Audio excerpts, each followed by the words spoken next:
The museum that watches itself. A late-night broadcast for anyone who still believes in silence. I arrived because of the rain. It wasn't heavy, just that kind of thin, deliberate drizzle that decides your plans for you. The cab driver had already vanished before I could pay. Only the glow of the museum sign remained, pulsing faintly through the mist. The City Museum of Everything That Remains. I'd never heard of it. But the doors were open, and the rain had opinions, so I stepped inside. The lobby smelled of old photographs and something sterile, like breath trapped in glass. No one at the counter. Only a small metal plaque that read, "Exhibit begins when acknowledged." I said, "Hello?" The lights responded, one by one, humming awake like an orchestra tuning itself. Soft classical music started from nowhere, then faded into static. A calm voice replaced it, low and clear. "Welcome, guest. We're pleased you came in out of the weather." I looked around. The ceiling disappeared into darkness. Hallways stretched in several directions, each labeled in small brass letters: echoes, artifacts, unfinished exhibits, observation. The voice continued. "This museum preserves what the city forgets. Please keep your memories visible at all times." I tried to laugh, but it came out quiet. There was a coat check desk nearby. Behind it hung dozens of coats, all identical to mine. Each one still dripping. The Hall of Echoes. The first corridor was narrow, lined with speakers shaped like human ears. Each whispered something different: laughter, apologies, weather reports, prayers. Every few steps, one of them repeated my own voice back at me, slightly delayed. When I reached the end, there was a mirror. Etched across its surface, "All recordings are voluntary." My reflection didn't move when I did. It tilted its head instead, as if to ask a question it already knew the answer to. I blinked. It didn't. Artifacts. The next room looked like every museum I'd ever been in: glass cases, numbered placards, polite lighting. But every item inside the cases was familiar. A coffee cup chipped exactly the same way as one I'd broken years ago. A watch stopped at a time that used to mean something. Even a notebook identical to the one I lost on a train, still open to a half-finished sentence. I leaned closer. The handwriting was mine. A faint reflection appeared on the glass, not behind me, but inside it. A curator, maybe. They wore gloves and a polite expression that didn't reach their eyes. "Don't touch," they said without sound. Their lips moved too slow, as if the air inside the case was thicker than mine. I stepped back, dizzy. The lights dimmed slightly, like the room was breathing. A placard near the door caught my eye. Artifact number 291, the visitor recognizing their own absence. I looked for a camera. There wasn't one. But I could feel the red light of one blinking anyway. Observation deck. The next gallery opened into a wide, circular hall. Rows of chairs faced a massive pane of glass. Beyond it, darkness shifting like deep water. I sat down out of habit. The glass brightened faintly. A spotlight revealed a figure on the other side of it, seated just like me, same chair, same posture. When I raised my hand, they hesitated, then raised theirs half a second later. Not quite a reflection. An echo, slightly out of sync. The overhead speaker crackled. Our live exhibit demonstrates reciprocal observation. The more you notice it, the more it notices you. The figure tilted its head. So did I. It smiled first. The glass pulsed once, a low, wet sound, like a heartbeat through concrete. Then the lights in my room flickered. When they steadied, there were two figures behind the glass. Then three. Each a little less detailed than the last, but all of them looking directly at me. "You may proceed," the speaker whispered. "They already have." The children's wing. I didn't mean to go in there. It just happened. The sign above the doorway read, please remove your shoes. The floor remembers footprints. Inside, tiny mannequins sat at desks arranged like a classroom. They were painted gray, eyeless, smiling. Each held a crayon drawing, me, standing exactly where I was now. A low chime rang. One of the mannequins turned its head. Late again, it said, in a child's voice made of static. The others began to hum. The same note as the elevator in the hotel, that low, polite tone that vibrated in my ribs. I backed away. Their heads followed perfectly, humming louder. The door behind me shut by itself. Every mannequin turned its page at once. The sound was like wings.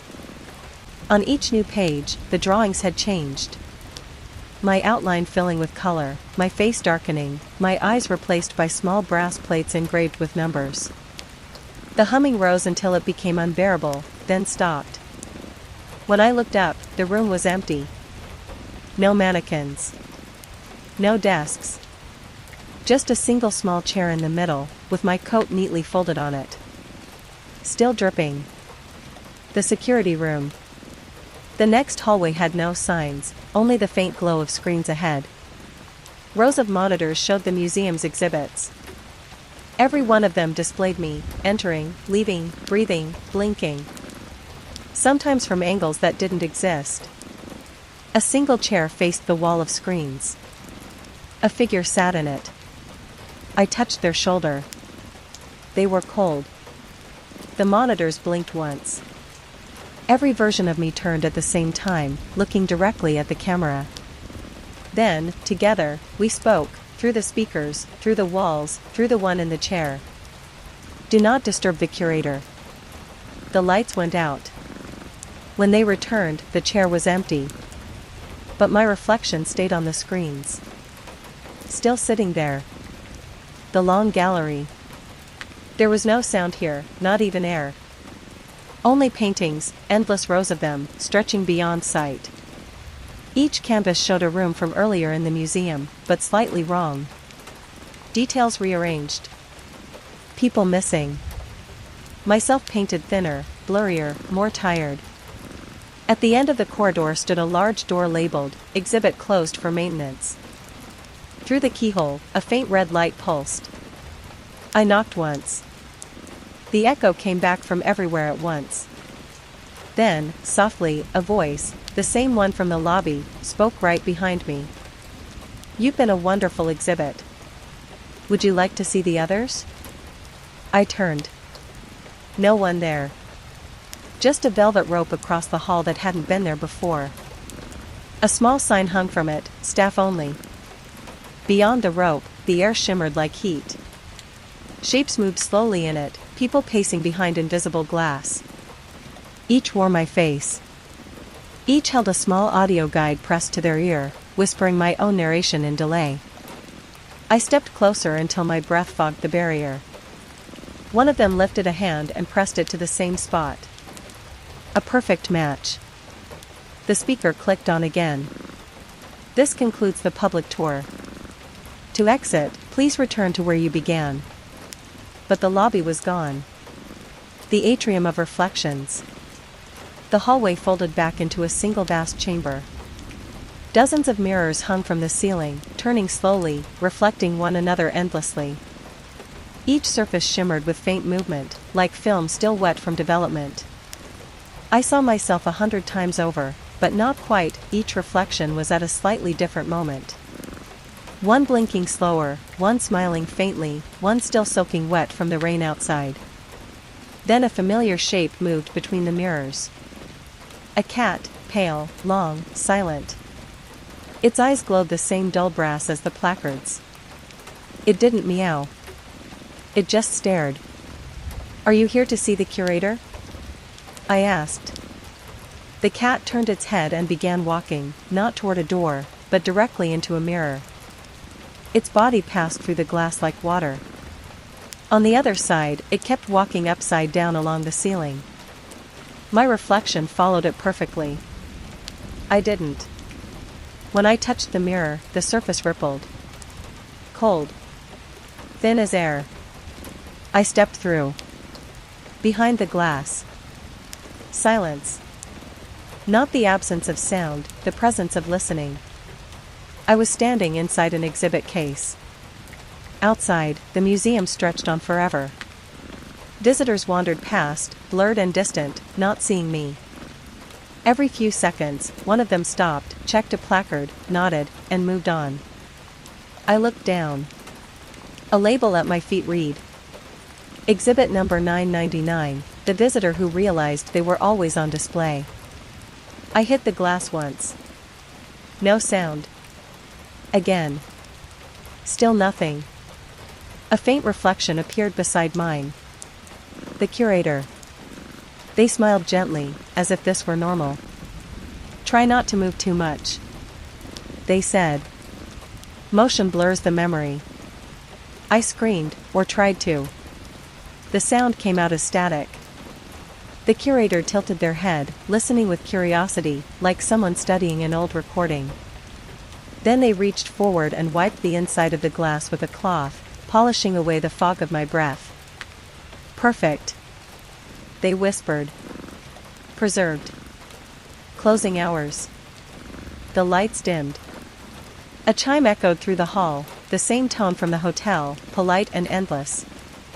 The museum of everything that remains is now closing. Please exit through the gift shop. No one moved. The visitors faded first, their outlines thinning until only footsteps remained. The curator turned off the lights one by one. With each, another piece of me disappeared from the glass, an arm, a face, a reflection. Until only my eyes stayed lit, floating faintly in the dark. The curator's voice came through one last time, barely audible. You may rest now. Observation complete. Then blackness. After closing. When I woke, I was back in the rain. The museum behind me, gone. No sign. No building. Only the empty lot, puddles trembling from distant thunder. I touched my pocket. Inside was a small ticket stub, soaked and unreadable. When I unfolded it under the streetlight, the words rearranged themselves. Admit 1, permanent exhibit. The rain stopped. The air felt aware. Somewhere far away, a voice through static whispered, We hope you enjoyed your visit. We're open whenever you remember us. I looked at the reflection in the puddle. It blinked half a second late. Then smiled. And that's when I realized. The museum hadn't vanished. It had simply closed its eyes. End of the museum that watches itself. 5 Sleep Parlor. The train that never stops. A midnight broadcast for anyone who missed their station on purpose.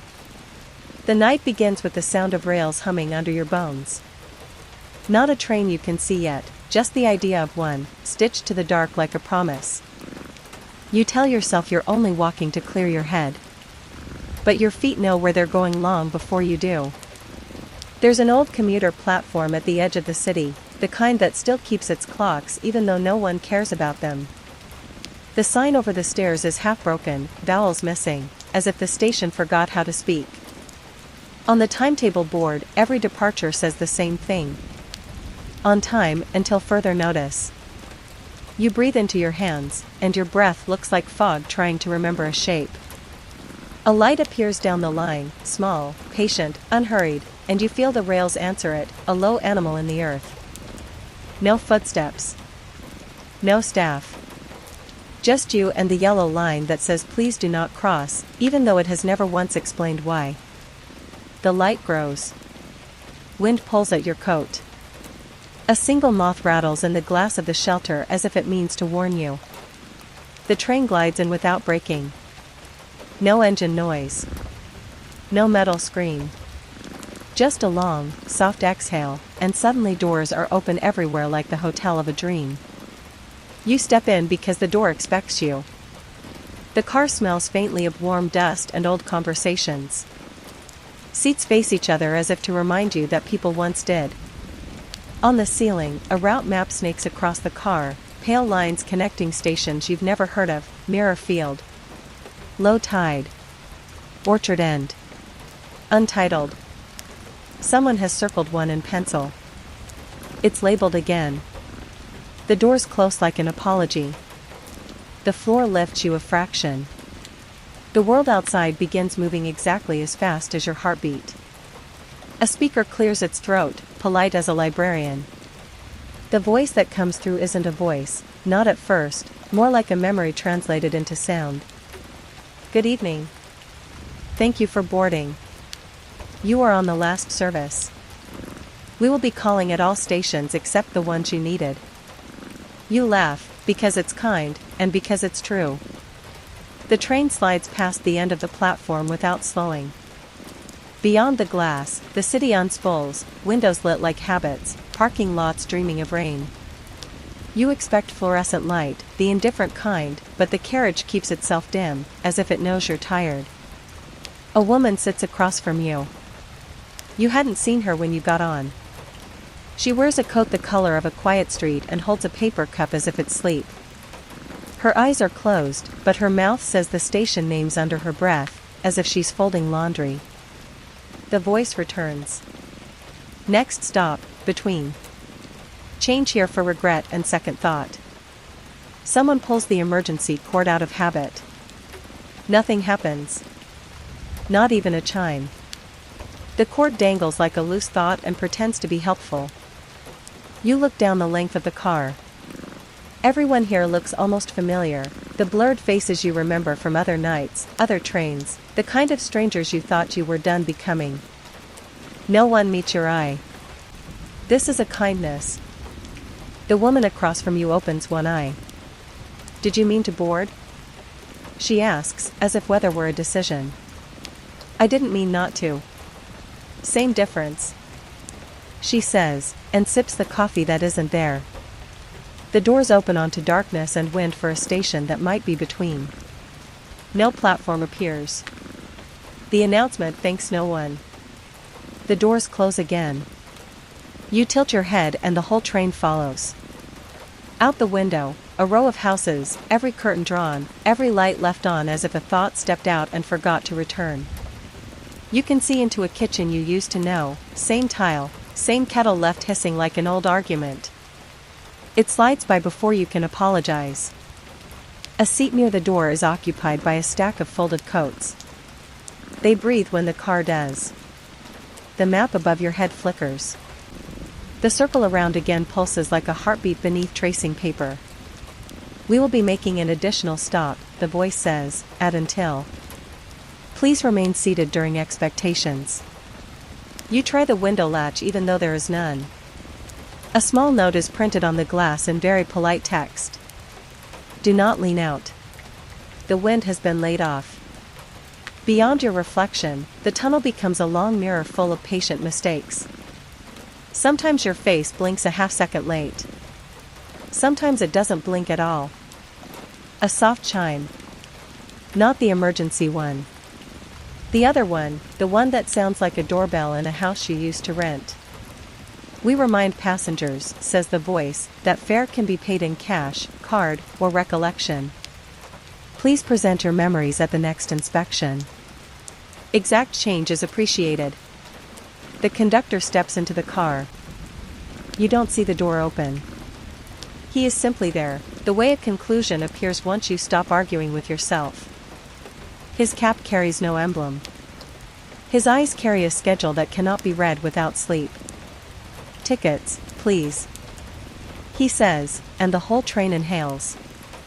Passengers present stubs, wristwatches, a single button from a coat, a name said softly once and never again. He punches the air above each offering, and a small circle of time falls out and disappears under the seat. When he reaches you, you have nothing ready. Every proof of your journey seems to have stayed home. I can pay later. You say, the way people do when they are out of apologies. Later. He repeats, as if tasting a word no timetable would dare to print. Then he leans close enough for you to see the reflection of yourself in the brass of his whistle. It's all later here. He says. Relax. He stamps the air above your empty hands. Something light leaves you through the hole. You feel better and do not ask why.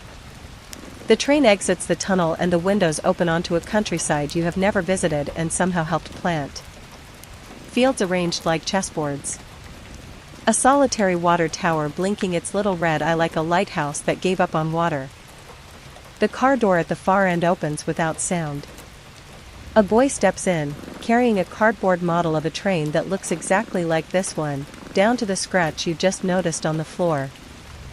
He seats the model on the seat beside him and waits for it to say something. When it doesn't, he pats it as if it tried. Next stop, low tide.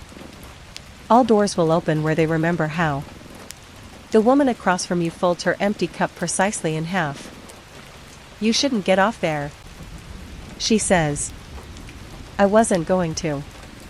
You shouldn't get off anywhere, she says, and closes her eye again. A cat trots down the aisle like a small inspector. Its fur carries the color of tunnels.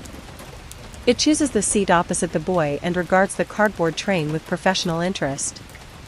When the model fails to pass inspection, the cat allows itself to approve anyway.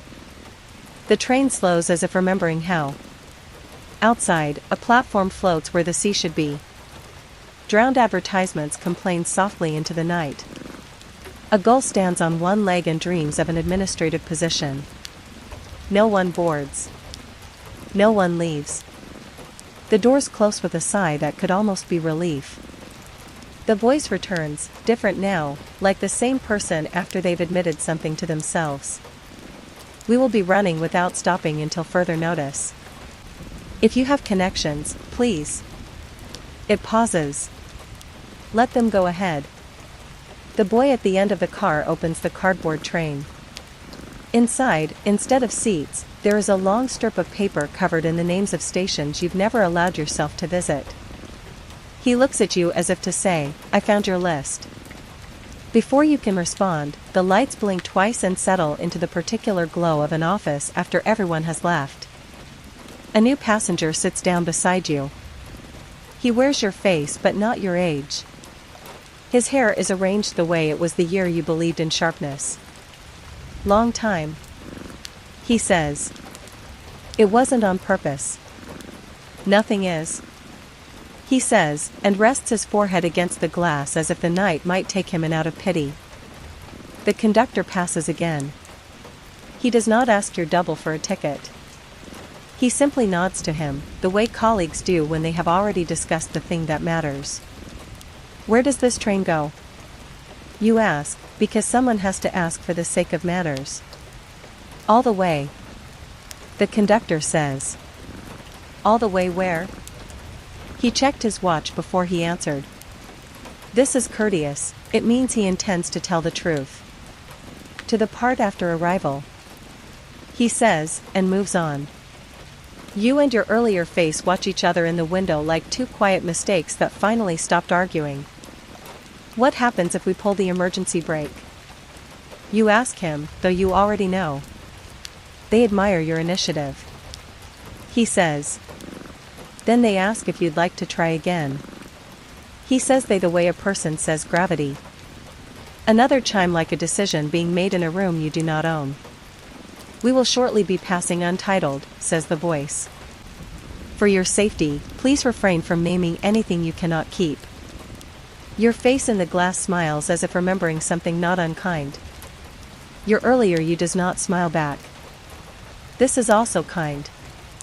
The cat gets bored of the cardboard train and moves to the seat beside you. It settles with the confidence of someone who has already proven enough. Its ear flicks toward the speaker, but it does not look. It knows the announcements by heart. From somewhere near the coupling between cars comes the slow, steady sound of someone trying to tie a knot while listening to the sea. You imagine a hand you used to hold. You imagine letting go correctly and without waste. The train obliges your imagination by giving you a window for it. Outside, a town where every porch light has been turned on for you and is too polite to admit otherwise.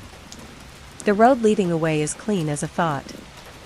The woman across from you opens both eyes for the first time and studies your shoes. Comfortable? She asks. I walked here. You say. Walking isn't the same as arriving. She says, and then the car whispers something like an apology under the wheels. The boy reaches the end of his paper strip and tucks it back into the cardboard train. He has added a new stop in pencil, soon. A vibration runs down the train as if someone at the front remembered a song. You feel the whole thing lean as the line curves toward a lake that wasn't there until the rails insisted. Moonlight performs a simple trick with water and becomes proof. The voice in the speaker breathes. We are now approaching an hour you know by heart. Local time on this service is 3:07 a.m. If you are reading a clock and it disagrees, please consider that some clocks don't want to end your evening. Someone laughs near the doors. It might be you. You're not the only one who recognizes this hour. The car warms a degree, the exact amount necessary for remembering to forgive yourself gently later. The conductor returns, empty-handed this time, and rests his palm against the car as if to feel its temperature. Final checks.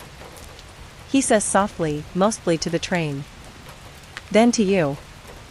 Any luggage? You look around for the suitcase you deserve and find none. Just what's between stops. You say. A common carry-on. He says, and his face does something surprising, it almost smiles. The doors open onto a station platform bathed in the pale light of when you first began. The sign reads Origin, but someone has crossed it out and written home in a child's hand. You feel the car tilt forward infinitesimally, begging for this one exception, this one time. The conductor watches you very carefully now, not as a policeman, but as someone who has seen a certain story too often to pretend otherwise. The woman shakes her head once. Not yet. She says. The cat closes its eyes and decides on your behalf. You stay seated. The doors close without argument. The rails hum approval down to the center of the earth. You pass Origin as if it were a polite stranger you'll speak to another day, because you genuinely mean to. The boy at the end of the car waves his cardboard train at the window as the platform slides by. For a moment, the model casts a shadow on the glass that is exactly the shape of everything you thought you would be by now. The next tunnel is the kind that belongs to no city and all of them. It is long enough for thoughts to have time to grow into decisions and short enough for those decisions to remain possibly good. The lights inside the car dim to the just right blur of old cinema. The voice says very softly. If you are trying to sleep, we will assist without stopping. Please keep your eyes where you would like dawn to find them. Your earlier face fades from the window as if it was never there, which is as true as anything. In its place, your present face settles into a calm that is not quite earned but has chosen you anyway. The cat reaches a paw to your knee without looking, as if to measure the distance to a place only it knows. The conductor clears his throat, a formality before a thing that does not need formality. We're going to accelerate now. He says. You will not feel a thing. The train lifts a fraction from the rails. A sound like a string being tuned comes from somewhere well behaved. The windows become smoother than glass, more like thought. Stations slide past too quickly to read, which is merciful. One train car ahead, someone cries with relief for exactly 3 seconds. No one turns. A good car knows how to keep a secret. The boy with the model yawns precisely the way you used to when a parent carried you from car seat to bed while pretending you were still asleep. His pencil rolls into the aisle and stops at your foot as if asking to be remembered later. The woman across from you has fully woken but pretends not to be. You recognize the move and let her keep it. You almost doze.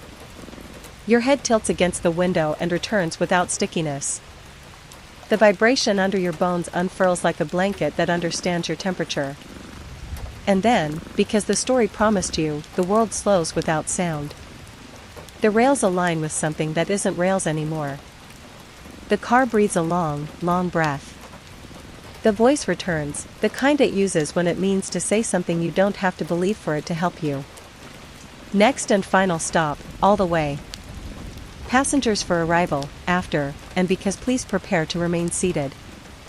We remind you that stepping onto the platform is optional, but stopping is not. The doors open onto a station without edges. No pillars. No ads. Just air that has decided to behave. The platform is occupied by no one and everyone you have ever meant to become. They wave without hands.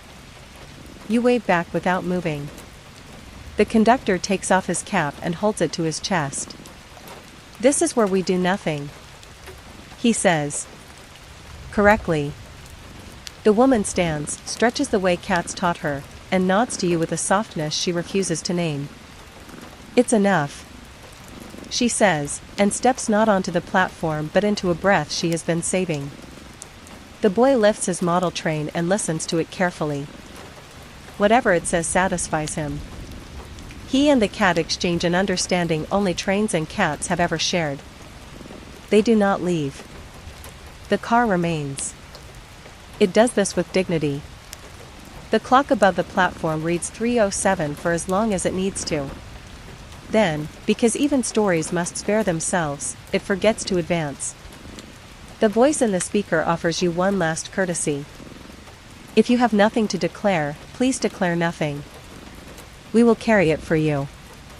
You decide. You decide by not deciding. The train accepts your choice as if it were the correct answer on a test you wrote last year. The doors close like lips keeping a promise. The conductor replaces his cap and salutes the platform that is also a sky. Back we go, he says to the train. To you. We'll pass your stop again, and then again after that. It's all right if you don't stand. We are very patient here. The train moves. You watch the platform slide into the kind of distance that does not punish you. You let the window hold your reflection gently by the face. You blink and your eyes are yours this time. The boy falls asleep upright, the pencil still at your shoe. You nudge it toward him with the sort of precision that makes a future possible. The cat changes its mind about where to sit and decides your lap is a station. It needs your coat once, twice, and the car hum joins your pulse without asking. The conductor walks the aisle without looking like he is. He glances at you the way one old commuter nods to another on a morning when pink sky forgives everything. We'll be running through the night, he says. We always do. You believe him. You look for the sign you know is coming. It arrives like weather. Next stop, again. The rails sing what rails always sing. The windows keep their promise to show you the parts you can bear. You rest your head against the glass and the night pretends to be gentle until it finds that it is. Somewhere far ahead, dawn is building its little house. It will be ready when you are, and not a moment sooner. The train never stops. You do not have to either. Not yet. Breathe now. We'll carry the rest. The hum deepens. It's not motion anymore, but a purr that fills the bones of the car. Soft. Persistent. Like contentment pretending to be distance. You close your eyes. The air sways, heavier now, as though someone has thrown a blanket over the whole world. Inside it, time breathes unevenly. Every inhale stretches longer than it should. Every exhale forgets to end. Somewhere toward the front of the train, a door opens and stays open. The sound it makes isn't metal. It's fabric. It rustles. The conductor's footsteps travel down the aisle, slower, softer, dragging the shape of thought behind them. He pauses beside your seat, not to check tickets, but to listen. Still awake.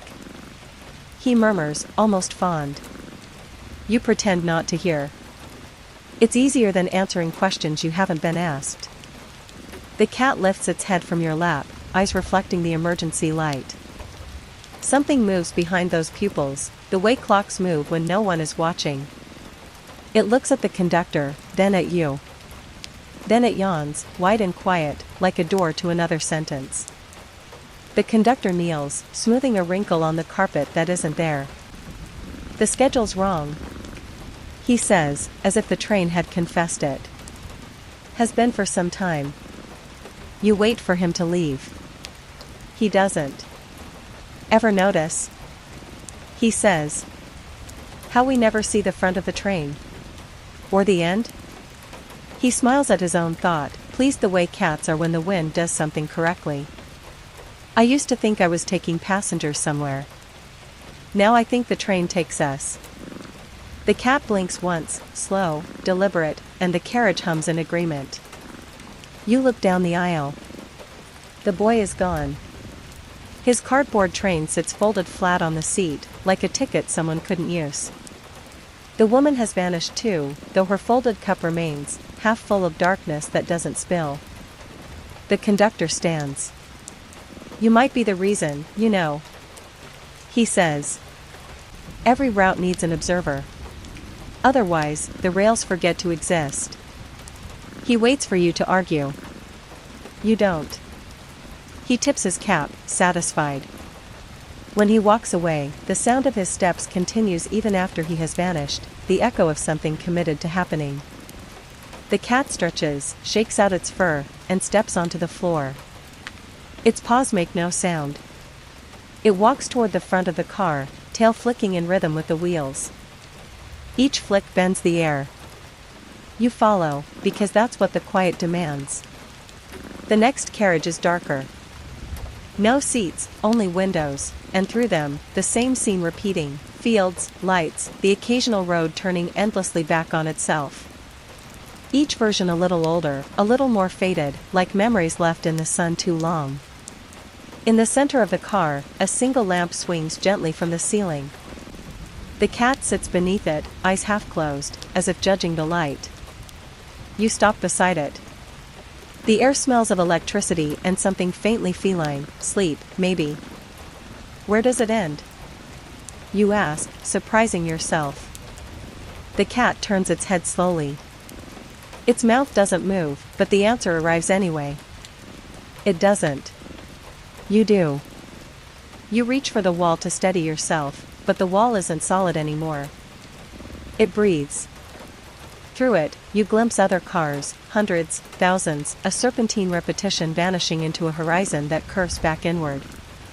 Each carriage holds a you at a slightly different angle of surrender, eyes open, eyes shut, hand lifted, hand gone. The cat watches you study yourself. It seems satisfied, as if you've performed correctly. Someone has to stay awake, the thought hums. Someone has to believe the motion means direction. You turn toward the door at the far end. The handle glows faintly, waiting. The hum deepens to a note just below hearing, a sound the body understands before the mind does. The cat follows, padding close behind, tail brushing your leg like punctuation. The next car is filled with mirrors. All the seats are gone, instead, rows of glass line the walls. Each mirror holds a reflection that doesn't quite keep up. In one, you're already halfway through the door. In another, you haven't arrived yet. The cat's reflection is the only one that matches. You move between them. Every step forward leaves an echo behind that tries to mimic you, a half-second late. Soon the air is thick with versions. Their breathing overlaps yours until you can't tell who's leading. The speaker crackles, faint, hesitant, almost shy. A voice, not the conductor's, not the polite announcer's. Yours. Attention passengers. It says. Please remain seated. Movement confuses the line. The cat hisses softly, but not at the voice, at your hesitation. You take another step forward. The floor flexes. Through the mirrors, something stirs, a tremor running through the reflections. Your many faces glance at one another, unsure who to follow. One reaches out, palm against glass. Another does the same, from the other side. When your hand meets it, the surface gives like skin. You pull back.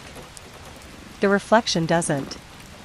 It stays pressed to the glass, mouth moving silently, words forming shapes you can almost read. Stay asleep. The cat leaps into your arms, a sudden weight, real, grounding. Its fur smells like metal and forgiveness. Its purr vibrates through your ribs, syncing perfectly with the rhythm of the train. It looks up at you, eyes calm, infinite. "You're the stop," it says without sound. "We all bored you." The mirrors begin to cloud, fog blooming outward until every surface is silver with breath. Behind the haze, your other selves fade one by one, taking their noise with them. When the last vanishes, the car is silent again. The train slows. Not braking, just deciding to think more carefully. Outside, dawn bleeds along the horizon, a thin red line drawn by someone unsure where the page ends. You sit on the floor, the cat still in your arms. The hum has settled into something like a heartbeat, not yours, not the train's, but shared. The speaker clears its throat. The original voice returns, gentle now. "We are now passing still point. Passengers wishing to disembark may remain. Passengers wishing to remain may disembark." The cat jumps down, tail brushing your knee in thanks or farewell, it's impossible to say which. It pads to the nearest door, and without ceremony, steps through the seam as if air were a curtain. You stay. Not because you must, but because the train feels lighter when you do. The lights brighten slightly. Someone somewhere rings a small bell. It could be the conductor. It could be you. The window beside you shows no scenery now, only the color of breathing. You lean against it and feel the vibration settle into something kind. You close your eyes. The voice says one last thing, quiet enough to sound like a thought you almost had. "We'll keep moving for you. You just keep dreaming for us." The train hums. The world outside becomes gentle static. And in the space between motion and meaning, everything finally learns how to stay. End of the train that never stops. 6 Sleep Parlor. The relay tower shift. A transmission from the edge of the flatlands. The thing about night shifts out here is the silence. It's not real silence, it has texture. Out on the flat plains, the world hums in layers. The high buzz of insects near the floodlights. The low moan of wind moving through tall grass. And under that, a sound so faint it almost feels imagined. The steady vibration of the relay tower itself. Singing to no one. I've been working the tower since early 2004. It's just called Station 19B, though the paint on the sign has mostly peeled away. It sits between 2 forgotten towns, one named San Alejo, the other. I never learned. Nobody drives this far unless they're lost. Sometimes I wonder if that's what happened to me. The station's small, a prefab metal building with one desk, one radio console, a CRT monitor that hums louder than it should, and a battered coffee pot that tastes like rust and resignation. The tower itself stands about 60 meters tall, blinking red every 5 seconds. That's my job, keep it blinking. Make sure it stays alive. The shift starts at 11 p.m. Ends whenever it feels like it. The relay logs are handwritten, not digital. We're supposed to note signal strength, wind speed, and interference patterns every hour. No one ever checks the forms. Still, I fill them out. Because not filling them out feels worse. The logbook smells faintly of mildew and pencil lead. Each page is labeled with dates going back decades. Sometimes, if I flip too quickly, the paper feels warm, like someone else just turned the page. The first thing you learn here is that static is never just static. It has moods. When I first started, the hum was just background noise. Now I can tell when it's tired, or irritated, or lonely. When the tower's pulse falters, I feel it in my teeth. If you press your ear to the console, you can hear whispers layered beneath the hiss, not words exactly, but the rhythm of speech. Once, during a storm, I swear I caught my own voice echoing back half a second late, repeating a sentence I hadn't said yet. I told myself it was feedback. The wind carrying my thoughts through the antenna and back again. That's what I tell myself. There's a radio on the wall tuned to an emergency band nobody uses anymore. Sometimes it clicks on by itself around midnight, short bursts of static punctuated by what sounds like someone tapping a microphone. Once, it said something.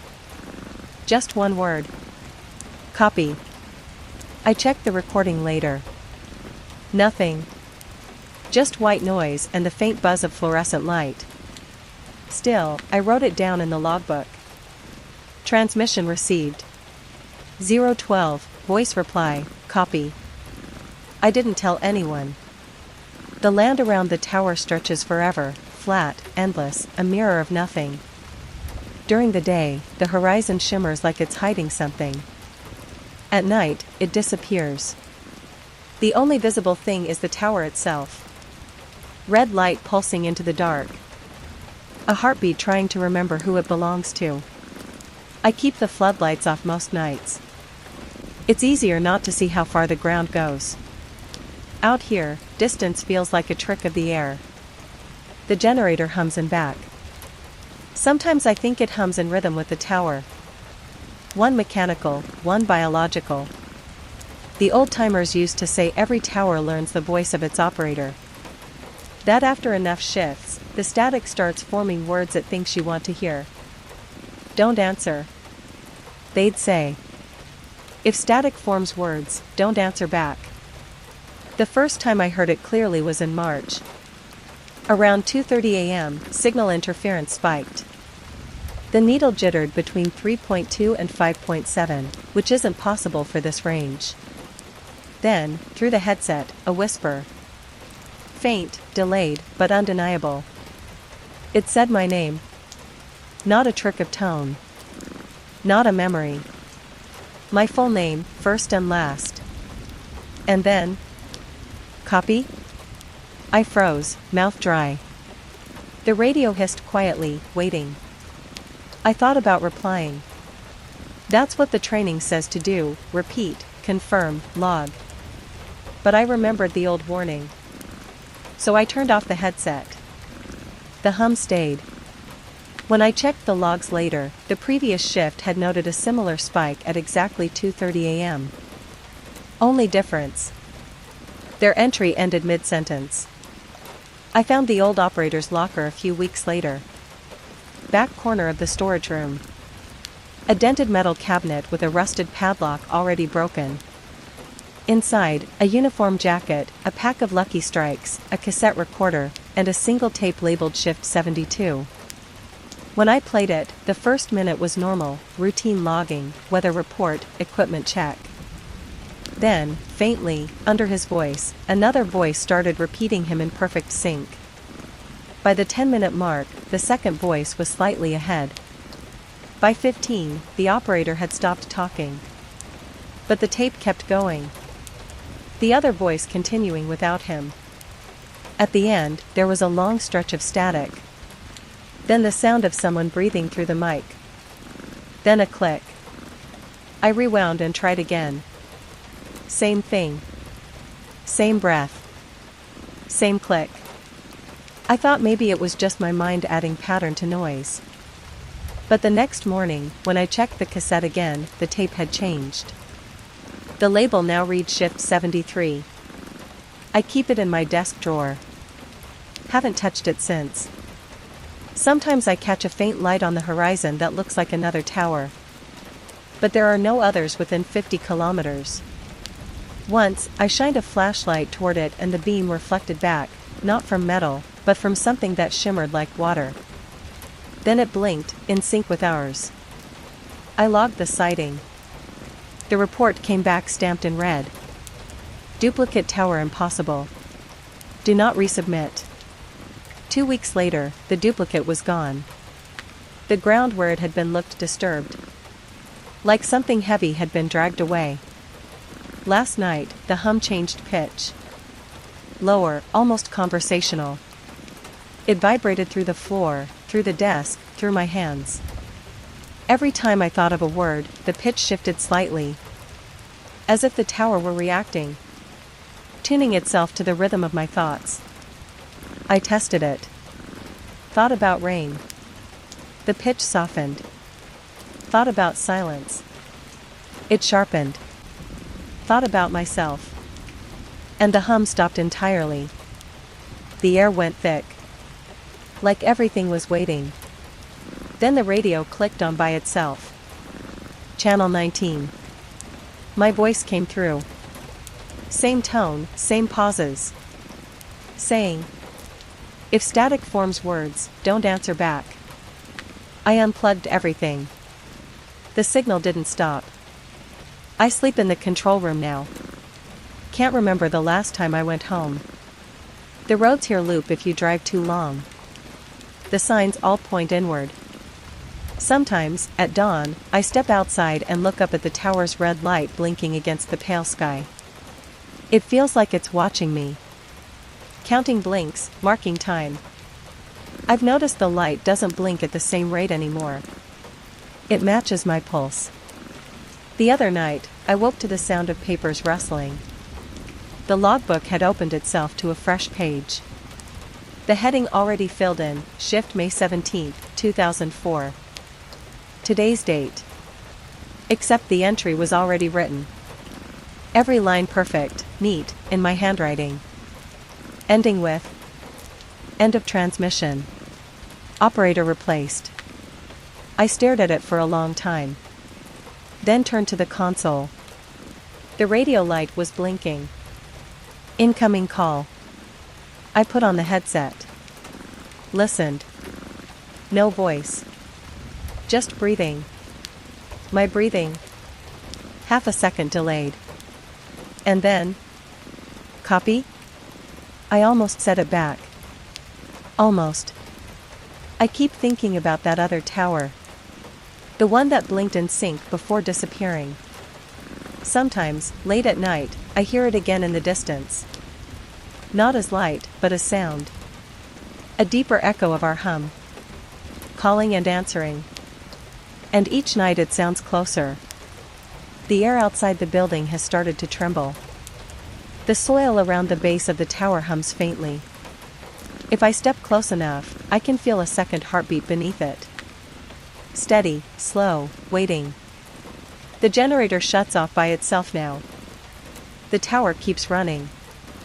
I tried cutting the power completely last night. Pulled every fuse. Unplugged every wire. Still, the red light kept blinking. And in the silence afterward, I realized something. The hum wasn't coming from the machinery. It was coming from me. This morning, the replacement operator arrived. Clipboard, ID badge, government jacket. Polite smile. Transition day. He said. I tried to warn him. Told him the tower doesn't relay signals anymore. That it relays us. He laughed, thinking it was a joke. Said he'd take it from here. Asked where the logs were kept. I handed him the book. He flipped to the last entry. Ran a finger over my handwriting.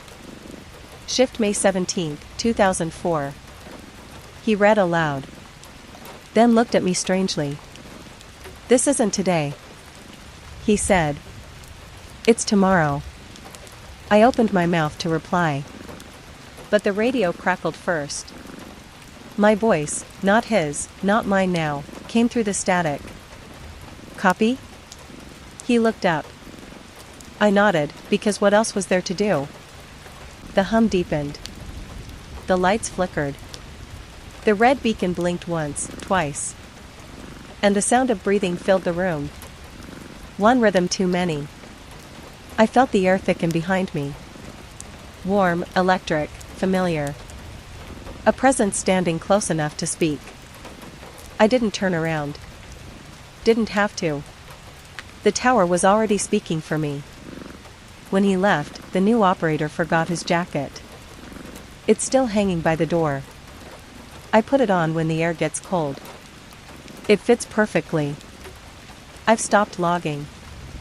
The tower knows what to write. Each night, the pages fill themselves in, neat, precise, dated correctly. Sometimes they describe things that haven't happened yet. Sometimes they describe things I haven't done yet. Last night's entry ended with signal stable. Operator condition, ongoing. Successor expected. The horizon is humming again tonight. Flat, endless, alive. Somewhere out there, another tower has lit up. I can feel it. The hum carries through the power lines. Through the soil. Through my chest. Every blink matches. Every breath aligns. The air between us tightens like a wire drawn too long. I step outside, look up at the blinking red light. The tower doesn't move. But the stars around it do. Slowly, deliberately. Rearranging themselves into something that almost looks like a circuit diagram. I feel the urge to speak. The static builds. Waiting for a word to anchor itself to. The headset on the desk clicks once. The channel light glows red. Through the static. My voice again. Half whisper, half sigh. If static forms words, don't answer back. The hum answers anyway. Not a word, but something close. A sound shaped like understanding. The light blinks slower. My heartbeat follows. The tower doesn't need an operator anymore. Just someone to listen. Outside, the plains glow faintly. As if the soil itself is catching signal. Somewhere beyond the fields. Another voice begins to hum the same tune. The red light pulses one last time. And the night folds around it. Calm, infinite. Ready for the next shift. If you're hearing this, don't come looking. There's already a tower waiting for you. All you have to do is think in its direction. End of the relay tower shift.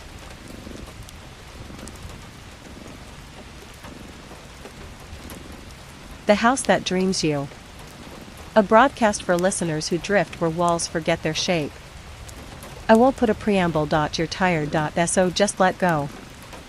I'll begin. Settle your breathing. Slower. Let the edges of the room blur. The house can take it from here. I wake up in a house I don't remember renting. Walls pale, not white. The color of milk left too long in the air. Carpet soft in that way old carpet is soft. Tired soft, heavy soft. The kind that remembers who walked before you. Quiet, but not the peaceful kind, the waiting kind. You know the sound, not silence, but tension pretending to be silence. The air smells like dust and boiled potatoes and something faintly sweet, like the ghost of someone making tea 3 days ago. I don't remember sleeping here. I don't remember arriving. I don't remember needing a house. But it remembers me. I can feel that, the heaviness, like walls leaning in just enough to notice the breathing they aren't making. I walk the hallway. It stretches longer than it should, carpet swallowing footsteps, each door slightly open, just enough to imply someone left in a hurry, or expected me to follow. None of the rooms are quite right. One has a couch that's wrong, too long, seats for maybe 8, no, 10, but narrow, like it expects you to sit quietly and never shift. A TV faces it, blank screen humming without power. The hum feels familiar, like I've heard it at the edge of sleep my entire life. Another room is just a table. 4 chairs. A single plate, fork and knife aligned too perfectly. As if someone practiced the setting again and again, trying to impress an etiquette instructor who has never existed. The chair at the head of the table is pulled out, waiting, offered. I don't sit. The house exhales disappointment, soft, but real.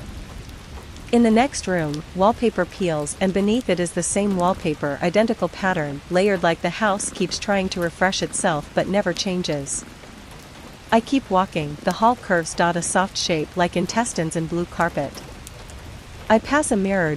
It faces the wrong direction, across from a blank wall, as if it was hung to watch the paint dry instead of me. I look anyway. My reflection stands still, but half a fraction behind. It blinks second, like it's catching up, like it's learning. Movement in the corner of my eye, not behind me, behind it. I keep walking. The kitchen is too clean. The fridge hums, but softly, as if trying not to disturb something sleeping nearby. I open it. Inside, a single cup of water, perfectly still, surface unbroken, like it's holding breath. I close it gently. It sighs in gratitude. The house likes manners, good to know. I hear scratching, not mice, not insects, slow, deliberate, curious. Inside the walls, something traces the studs with fingertips or claws, not searching, just checking if I'm still here. I walk again, there are too many corners, too many turns. No house has this many decisions in a hallway. It feels like walking deeper into a throat. I find stairs, they go down. Of course they go down, basements aren't invented, they're grown. I don't go down, not yet. The house feels amused. It has timed, it has forever, if it needs to. I turn back, but the hall has reshuffled, doors in new places, the mirror gone. A window now, looking into another room instead of outside. Inside that room, a lamp is on, yellow, warm, comforting, except the light flickers in a slow rhythm, almost like breathing. The lamp inhales glow, exhales shadow. I watch too long. It feels rude to leave. Eventually, the lamp steadies, as if satisfied I acknowledged it. This house feeds on acknowledgement. Attention is its oxygen, which means ignoring it would be fatal. To me, not it. I choose a door at random, maybe not random, the house chooses through me. I open it. Bedroom, bed centered, too centered, pillows dented as if someone was lying there seconds ago. Air warm, indentation on sheets like it's still holding the shape of a body. I blink, the pillow rises a millimeter, breathing. I close the door gently. Manners. I don't need to know who sleeps here. Or what.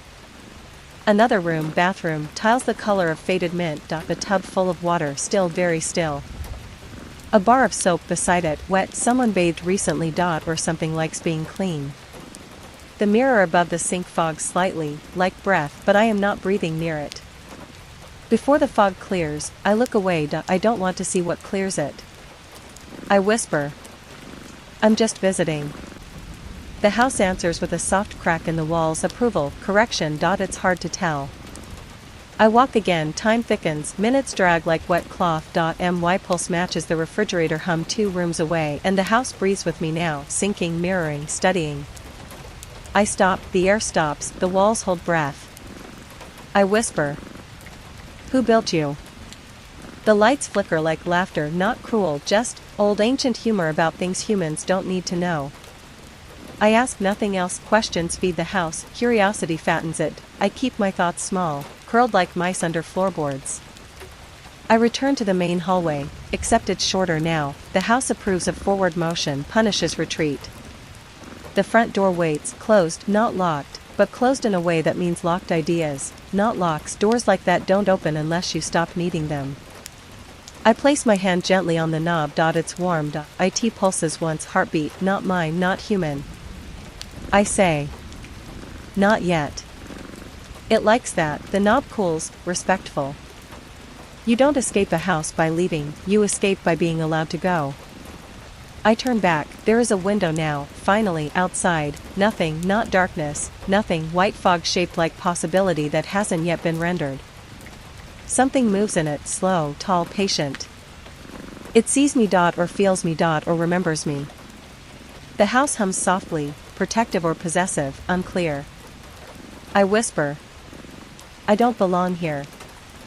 A floorboard creaks, almost affectionate. Houses don't trap things that aren't already halfway gone on their own, they just finish the drift. I feel sleep behind my eyes like a hand on the back of my neck, heavy, guiding. I walk to the living room and lie on the couch built for too many people. It fits me perfectly, too perfectly, like it was waiting, like it was shaped by memory, not fabric. The house exhales, settles, content. Lights dim, walls relax, almost sagging in relief, air thick with quiet approval. I close my eyes, the hum rocks me, soft, slow, endless. Just before sleep swallows me, I hear a soft voice behind the wallpaper, polite as a butler. Good house. Then another voice, my voice, from somewhere deeper in the walls. Good guest. And the house sleeps around me, and through me, and with me. Breathing, dreaming, owning the idea of me more than I ever did. And I drift, and drift, and drift, until the thought of ever leaving feels like an old rumor someone else told in a different life in a different house before the walls knew my name. End transmission.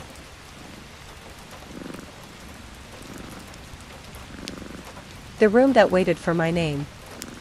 A bedtime broadcast for people who sleep best when the world feels like it's pausing to listen. There's a moment buildings have, right before midnight commits to being midnight, where they stop pretending to be structures and remember they used to be earth. You don't hear it unless you're the kind of person who listens to refrigerators hum and wonders if that's their breathing. Or if you've lived in enough quiet places to recognize how silence stretches itself like an old coat, trying to still fit around your thoughts. I hear it tonight. I shouldn't. This isn't my home. This isn't even a place I planned to be. I checked in because a sign pointed here, and the road ran out of alternatives, and sometimes you end up somewhere simply because your feet forgot how to leave. I don't remember choosing the room. It chose me. The woman at the desk didn't look at me, she looked at something slightly to my left, like I was accompanied by someone I couldn't see. She slid a key forward without touching it. It didn't scrape. It floated for a second, like the table wasn't fully convinced gravity mattered anymore. Room? I asked. She blinked, not like a human, but like a camera shutter correcting itself. 0. She said, and her voice had 2 layers, hers, and something behind her, speaking the same word a fraction too slow. The hall to my room stretched longer than the lobby suggested it had any right to stretch. Doors lined both sides, no numbers I could read, just faint shapes, like braille made for shadows. The carpet sang faintly under my shoes. Not melody, memory. Wool remembering sheep, thread remembering hands. When I reached my door, the key was warm, like it had been held recently. By whom, I don't want to guess. Inside, the room felt like a sigh halfway through forming. Soft lighting. A bed too large for one person, but perfectly suited for someone who wants company they don't have to talk to. The curtains breathed once, as if checking the temperature of the night before relaxing. 3 doors, entry, closet, bathroom. I blinked. 5. I blinked again. Back to 3. Blink. 5 again. I stared until the drywall got shy and settled on 4, as though compromise is a survival instinct here. 1 door was new, I could feel it. It carried the wrong kind of silence. The kind that waits. I didn't open it. Hotels don't grow rooms without reason. And reasons usually want to be fed. I placed my bag down. It sighed. Yes, my bag sighed. A tired zipper exhale, like it had been carrying me instead of the other way around. Then the knocking started. Gentle, polite, like someone who'd practiced courtesy in a mirror. 3 taps. A pause. 2 more. I didn't move. Another knock. Then a voice, not behind the door, but beside my ear. Whisper soft, familiar like déjà vu wearing your old sweater. You shouldn't open anything that didn't exist when you arrived. I turned, heart tight. No one there. But the air had shape, a warmth where someone might have stood. The curtains shifted slightly, like they'd been disturbed from inside their fabric. The not guest book on the nightstand rustled. Pages turned. A fountain pen, no ink reservoir I could see, wrote on its own, letters sketching themselves like they were being remembered, not written. Do not trust the hinges. I am not easily startled. I tell myself that. Even when I feel the bed inhale. The knocking stopped, but something slid beneath the door. Paper? No. Too heavy. It pulsed faintly, like muscle. I didn't touch it. The lamp flickered, not because of power, but because it wanted to get my attention. Then the whisper returned, from directly under the bed. Good. Stay still. It hasn't decided what shape to take yet. A pause. Yet. I whispered, because speaking felt disrespectful to whatever silence lived here. Cat? A low purr answered. Not friendly. Not threatening. Ancient. Like a priest remembering teeth. Names are heavy things. It murmured. Save yours. The room exhaled again. Not air, intention. It felt like being observed by something that had never seen a person but had read excellent descriptions. A soft click behind me. Closet door unlocking itself. I did not look. When you don't look at something, it hasn't earned a face. That rule holds in dreams and in places that pretend not to be dreams. The new door clicked next. Then the bathroom. Then the entry door. Every lock agreeing to participate. The floorboards shifted weight, as though someone had stepped into the room from beneath, not above. Then the phone rang. Hardwired landline, off-white, coiled cord like a resting snake. It rang once, sharp, purposeful, and the whole room seemed to flinch. I didn't answer. It rang again. A third time. On the fourth, I picked it up, because ignoring things works only until they become patient. I lifted the receiver to my ear and heard. Not breathing. Not static. Not a person. I heard me. My voice. But slow, stretched like tape melting. I haven't checked in yet.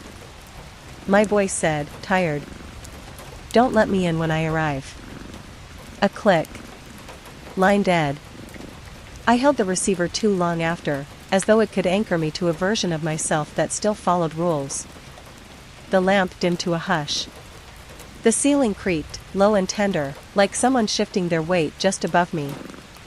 A hum began, not from electronics, but from the walls. A deep, old sound, as if the building were rehearsing its original name in a language older than ground. Time passed strangely. The clock on the nightstand read 3:07. I blinked. Still 3:07. Again. 3:07. Time here is not flowing, it's breathing, in slow loops. The bed shifted slightly, making room. I stayed sitting. Eventually, curiosity and dread reached an agreement, look, but only sideways. I slid to the floor. Cold carpet, softer than expected, as though something was breathing beneath it. I lifted the bed skirt 1 inch. 2 gold eyes stared back at me from darkness. The cat, if it was a cat, was too still. Too symmetrical. Too patient. It didn't blink. Beds are for those who don't listen. It purred. Walls prefer listeners. I didn't ask to be here. I whispered. It smiled, a human expression on the wrong mouth. Nobody asks for the places their mind builds when it's tired. I closed the bed skirt. A soft thump. Something settling under there like it owned the space. The knocking returned, louder now, urgent, polite, unraveling into insistence. Then a voice through the door, warbling like someone speaking underwater but trying to remember air. Let me in. I promise I'm you. I got lost on the way. My breath froze. The floorboard beside my foot thudded twice, the cat, signaling. Don't answer. It said from nowhere. I obeyed. The knock stopped. Then a whisper slid through the room like silk dragged over glass. Thank you for not opening for me. That voice was not mine. And it wasn't pleased or disappointed, just aware. Aware like the underside of the ocean is aware of ships. The new door creaked. The closet breathed. The bathroom sighed. The walls were choosing shapes again. Something moved behind the plaster. Slow, deliberate, like a thought forming in the dark. The air thickened. My pulse didn't race, it synchronized, like the room and I were sharing circulation now. A question formed in my head, but I didn't make it. The room did. Why are you awake? I didn't answer. Some things you don't say aloud because the world will take them literally. The cat spoke again, now from the ceiling, lazy.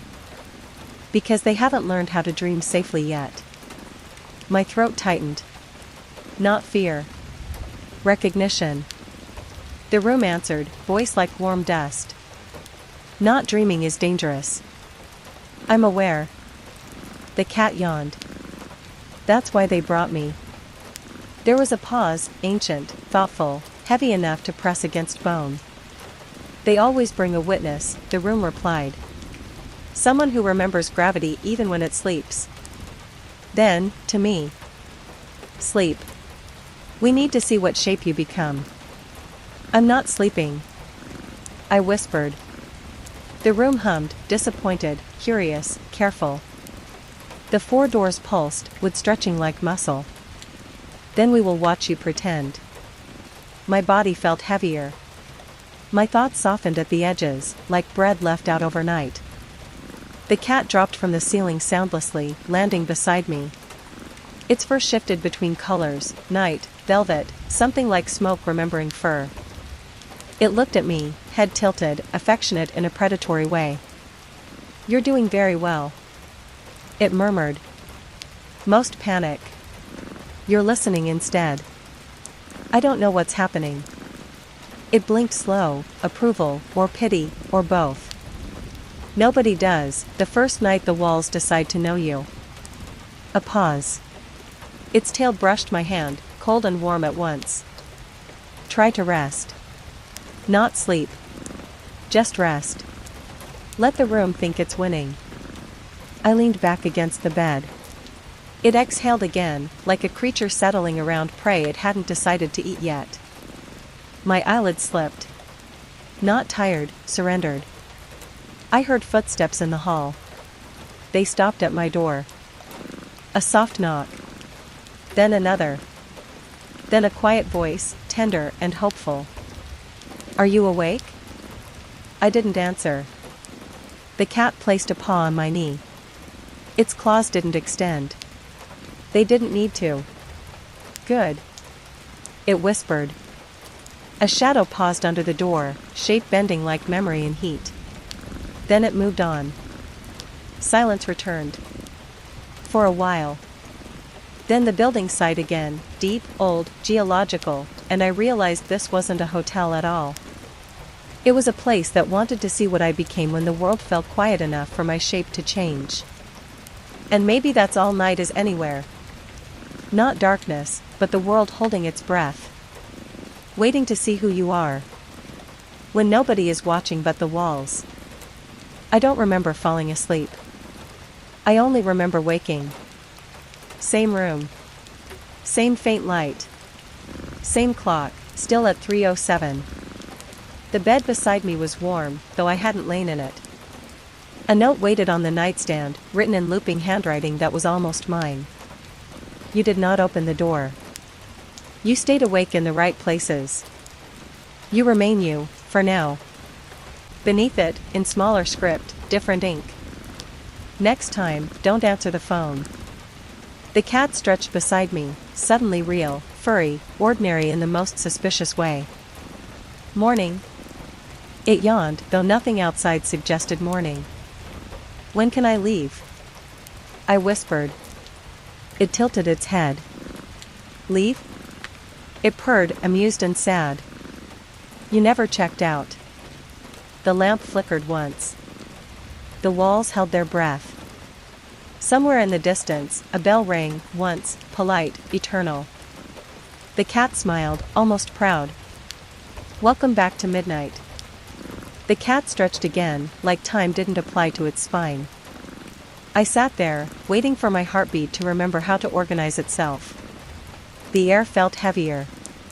Crisp edges had dissolved, everything was made of soft corners and patient shadows now. I tried to stand. The room did not agree. My knees bent, but gravity hesitated, not weak, just indecisive, like it wanted to see what I would do without it.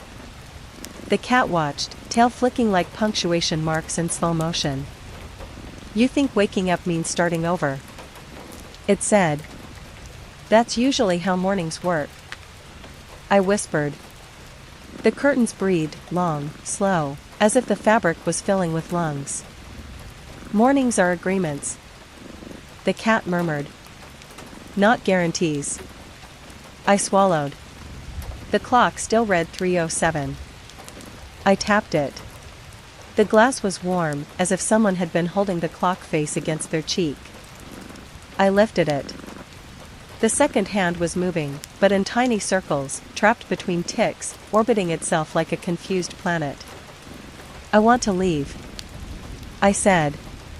That seemed like a reasonable request. The cat blinked at me, a blink that felt like a page turning. The doors would love that. It purred, leaving tastes like surrender. I didn't like the sound of that. What happens if I open one? Depends which version of you reaches the handle first. Version? You've been splitting since you arrived, the cat said casually. Little fractures. Places you could have turned left but turned right. Rooms you didn't open that opened somewhere else. The night collects possibilities. The walls remember all of them. I stared at the doors. 4. No, 5 again. One breathed a little slower than the others. I only ever wanted to sleep, I murmured. That's why it chose you, the cat said. Sleepers make the best doors. A chill brushed my shoulder, not cold, but recognition. Like someone I knew very well had just passed behind me, choosing not to say hello. I didn't turn. Pick up the phone, the cat said. No. It tilted its head. Good. Let's see how long you keep that instinct. I blinked. The phone was in my hand. I don't remember reaching for it. I set it down. Firmly. The lamp dimmed, offended. The carpet whispered, fibers brushing like fingertips beneath my feet. I didn't move. The cat circled me once, silent, tail making slow cursive shapes in the air. When you arrived, it said. What did you expect this place to be? A hotel, I whispered. That was your first mistake. And my second? You believed there was an outside after check-in. I didn't want to answer that. Not out loud. The walls were listening. The air had memory. Tell me how to leave. You don't leave, the cat said gently. You conclude. The room sighed, not disappointed, relieved that the word had been spoken. Conclude? The cat sat, tail curled neatly around its paws.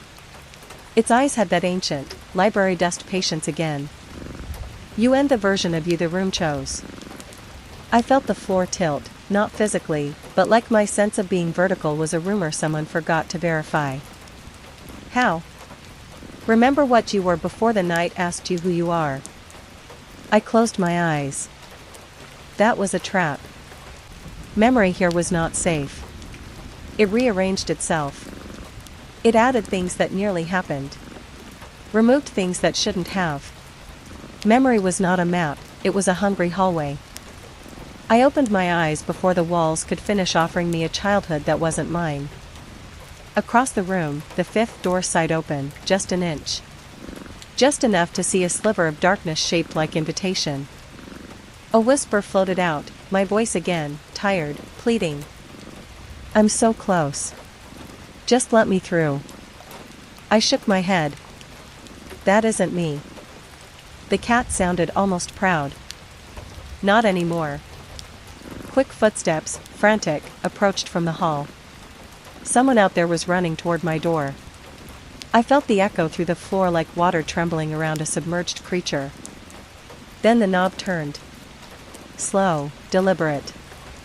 The lock didn't hold. It didn't even try. The door opened. But instead of the hallway, I saw the same room. Me, standing inside it. Except that version of me looked exhausted. Hollow-eyed. Skin color a shade too faded, as if time had drained from it instead of blood.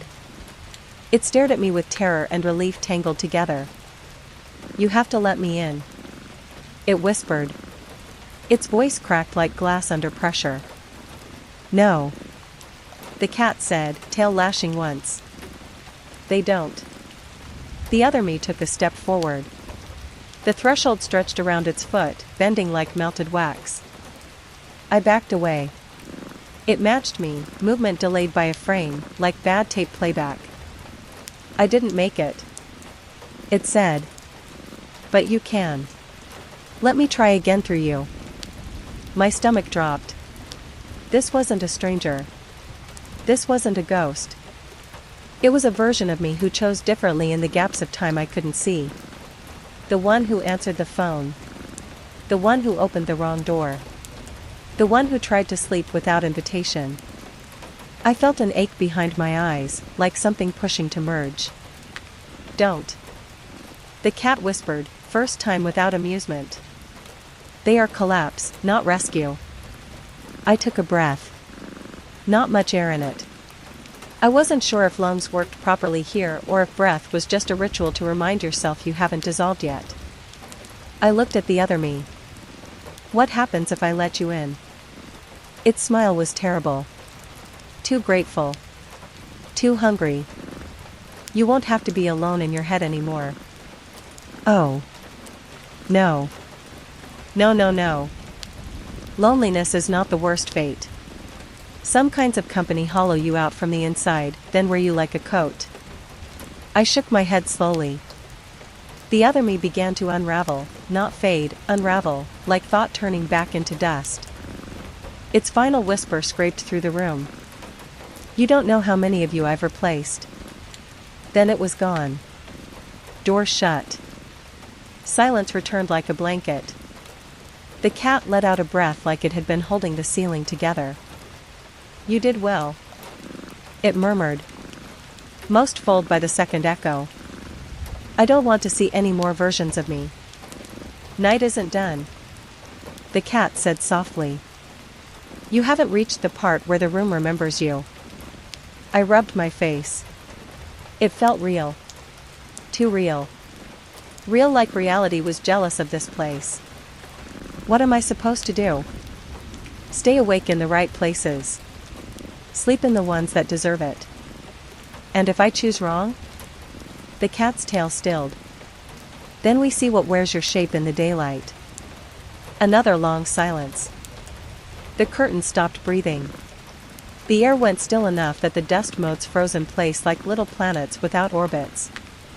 Then a soft chime, not mechanical. Organic. Like a crystal singing because someone whispered to it politely. The room brightened, not with light, but clarity. Corners sharpened. Colors remembered themselves. You're close. The cat murmured. To waking? To ending. Ending what? It looked at me, eyes deep enough to drown quiet thoughts in. Your turn being the dreamer. My skin prickled. My bones felt like they were being counted by something ancient and bored. And after? Another arrives. Another watches. Another almost opens the door. And the cat stays? The cat's whiskers twitched. Someone has to remember the rules. The fifth door opened again, silently. This time no voice called. No echo stood waiting. Just a field. Moonlit. Impossible. Tall grass swaying in wind that didn't blow here. Home? Memory? Trap? The cat nudged my leg. That one is yours. What's on the other side? Whatever you believed in before the night taught you to doubt it. Wind rustled. Grass whispered. A cricket chirped once, a perfect familiar sound, painfully normal. I stepped toward the door. My hand hovered near the frame.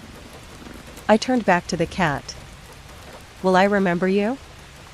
I don't exist to be remembered. It purred. I exist so you don't forget yourself while choosing. And what am I choosing? It smiled, soft this time. Almost kind. Whether you continue being you, or become someone who almost was. I took a breath. I stepped through. Grass brushed my ankles. Cold. Real. The moon hung wrong, too low, too thoughtful, but the night air tasted like home I hadn't visited yet. Behind me, I heard the door close. A whisper brushed my ear, carried on wind that didn't exist a moment earlier. See you when the next dream runs out. I turned. The hotel was gone. The field stretched forever. A shape moved in the grass beside me. Small. Silent. The cat, of course. But also not a cat. Something older wearing fur like a jacket it forgot to take off. It bumped my leg once, like a reminder. 3:07 glowed in the sky like a stuck clock. I didn't panic. I didn't speak. I just walked forward. Somewhere far behind me, walls dreamed of doors and doors dreamed of names. And the night, patient and ancient, waited to see who I became. Now that I had stepped through myself. Broadcast ends. Congratulations, you have finished listening to the current content.